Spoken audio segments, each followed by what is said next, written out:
Hi friends, అందరూ ఎలా ఉన్నారు? బాగున్నారు కదండి. Welcome to our channel. ఈరోజు మనం పిల్లలు ఎంతో ఇష్టపడే స్వీట్ని అయితే ప్రిపేర్ చేసుకుందామండి. అచ్చు మోతీచూర్ లడ్డూలాగా ఉండే లడ్డూని మనం గోధుమ రవ్వతో ఇంట్లోనే ప్రిపేర్ చేసుకోవచ్చు.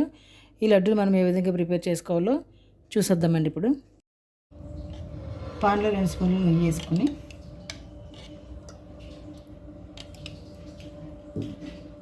గోధుమ రవ్వని మనం ఫ్రై చేసుకుందాం. దీనిలో ఈ గ్లాస్తో 1 గ్లాస్ మనం గోధుమ రవ్వ ఉంటుంది కదండి, దాన్ని మనం ఫ్రై చేసుకుందాం. ఇది ఫ్రై అయింది కదండి. ఇలా ఫ్రై అయిన తర్వాత దీన్ని వేరే బౌల్లో తీసేసుకుందాం. సపరేట్గా తీసేసుకుందామండి వేరే బౌల్లోకి. మనం ఈ గ్లాస్తోనే రవ్వ కొలుసుకున్నాం కాబట్టి దీంతోనే 3 గ్లాసులు వాటర్ అయితే తీసుకుందాం. మనం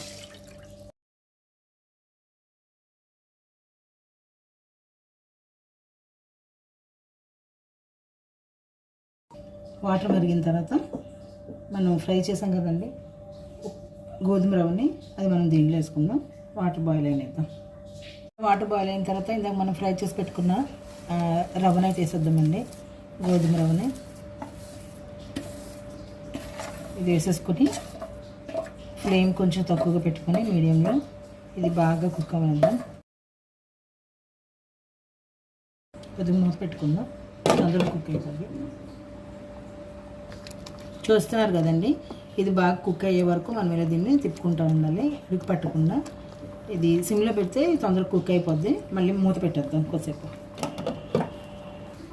రవ్వ చెక్క కుక్ అయిపోయిందండి, మనకు చూస్తే తెలుస్తుంది. చాలా మెత్తగా అయితే అయిపోయింది. ఇప్పుడు మనం షుగర్ యాడ్ చేసేసుకుందాం. ఇది బాగా ఉడికిన తర్వాత షుగర్ మనం యాడ్ చేసుకోవాలండి. షుగర్ యాడ్ చేసేసిన తర్వాత ఇంకా మళ్ళీ ఉడకదు కదా ఇది. చూడండి, దీంతోనే ఈ గ్లాస్తోనే నేను తీసుకున్నాను. ఇదే గ్లాస్తో జస్ట్ కొంచెం ఎంతగా మనం షుగర్ అయితే యాడ్ చేసుకుందాం. మీరు షుగర్ బాగా ఇష్టపడే వాళ్ళు అయితే ఫుల్గా అయితే వేసేసుకోవచ్చు. చూసారు కదండి, ఇది మళ్ళీ లూజ్ అయిపోతుంది. ఇది షుగర్ వేసాం కదా మనం, పాకం అయ్యి మళ్ళీ ఇలా అవుతుంది అనమాట. మధ్య మధ్యలో కొద్దిగా నెయ్యి అయితే మనం యాడ్ చేసుకుందాం. యాడ్ చేసుకుని మూత పెట్టేద్దాం ఇంకోసారి.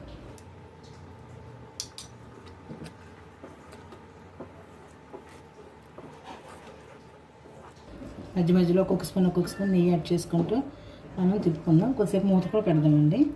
మూత పెట్టుకుందాం ఒకసారి. ఇది మనం దగ్గర పడే వరకు తిప్పుకుందామండి. జస్ట్ అప్పుడప్పుడు తిప్పితే సరిపోద్ది, ఎందుకంటే కింద అడుగు పట్టకుండా మాడకుండా మనం తిప్పుకుందాం. ఇది దగ్గర పడుతుంది కదండి, దీనిలో మనం కొద్దిగా ఫుడ్ కలర్ అయితే యాడ్ చేద్దాం, జస్ట్ కలర్ కోసం. ఇది ఇష్టం లేకపోతే స్కిప్ చేసుకోవచ్చు. అలాగే కొంచెం నెయ్యి కూడా యాడ్ చేద్దాం. ఒక 2 స్పూన్లు నెయ్యి యాడ్ చేసుకుందాం. ఇప్పుడు మనం ఇలాచీ పౌడర్ యాడ్ చేసుకుందాం ఫ్లేవర్ కోసం.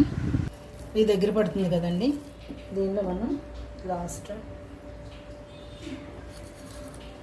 వాటర్ మెలన్ సీడ్స్, అలాగే జీడిపప్పు కట్ చేసుకుని, అలాగే బాదం పప్పు కట్ చేసుకుని ఇవి మనం ఈ పలుకులేసి దీనిలో కలిపేసుకుందాం. కలిపేసుకుని ఒకసారి తిప్పేసుకుందాం. చూడండి, దగ్గర పడిపోయింది కదండి. ఇంకా స్టవ్ ఆఫ్ చేసుకుందాం.